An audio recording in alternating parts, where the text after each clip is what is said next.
สบายดีท่านผู้ชมอันนี้ก็คือบรรยากาศการเฮ็ดบุญเนาะที่บ้านยางเตยเมืองขวาแขวงพงศลีเนาะอันนี้เป็นโรงทานกำลังเฮ็ดเนาะเฮ็ดเฮ็ดข้าวปุ้นเนาะให้บรรดาเนาะพ่อออกแม่ออกเนาะผู้ใดมาใส่เนาะบาตรนะญาตินำเนาะก็ได้มากินเนาะข้าวเนาะกินข้าวปุ้นกินน้ำวอนน้ำหวานกินข้าวเปียกอยู่ที่เนาะวัดบ้านยางเตยเมืองขวาแขวงพงศลี และนี้กำลังใส่บาตรผู้ใดใส่แล้วก็ยังมีฟ้าฝนเนาะบ่อำนวยความสะดวกเนาะ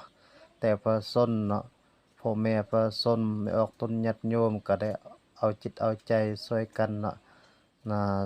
ทำบุญตักบาตรอย่างต่อเนื่องเนาะวันนี้ก็คือบรรยากาศเนาะฟ้าฝนแดเนาะมีพ่อแม่ออกตนญาติโยมมีจากอันบ้านหลายๆบ้านเนาะ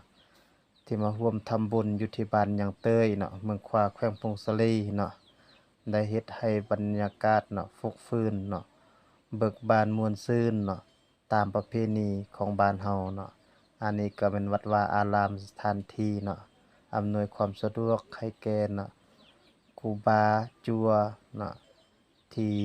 มาเนาะต่างเมืองต่างแขวงเนาะได้มาเฮ็ดบุญเฮ็ดทานอยู่ที่บ้านของพวกเฮาเนาะถึงจะเป็นบ้านเล็กบ้านน้อยก็อุดมไปด้วยในความเบิกบานม่วนซื่นอันนี้ก็ฮอดเวลาและฮอดเวลาใส่บาตรพากัน ไผก็หิวข้าวหิวน้ำและพากันนั่นกินข้าวปุ้นเนาะอืมบางบ่อนก็ยังบ่แล้วเทื่อใส่บาตรแต่ว่าออกตนนิยมไผก็อยากกินข้าวกินน้ำนะมีหลายภาคส่วนที่มาเฮ็ดบุญเฮ็ดทานนะในมื้อนี้นะบ่ว่ามาแต่พงศลีนะหลวงน้ำทานะเมืองหุ้นอุดมไส้หลายๆภาคส่วนหลวงหูบางเนาะเวียงจันทน์เป็นต้นเนาะได้มาเฮ็ดบุญเฮ็ดทานนะรวมทั้งครูเนาะ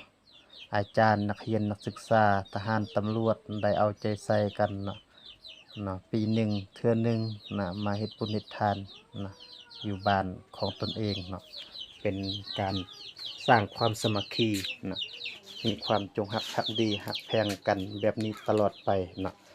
ถ้ามีโอกาสหน้าจะได้ถ่ายคลิปนะถ่ายความเบิกบานม่วนซื่นอีกในครั้งต่อไปให้ทานผู้ชมได้รับได้เบิ่งตื้มขอขอบใจเด้อที่มาม่วนซื่นเนาะในงานบุญต่างๆที่บ้านเฮา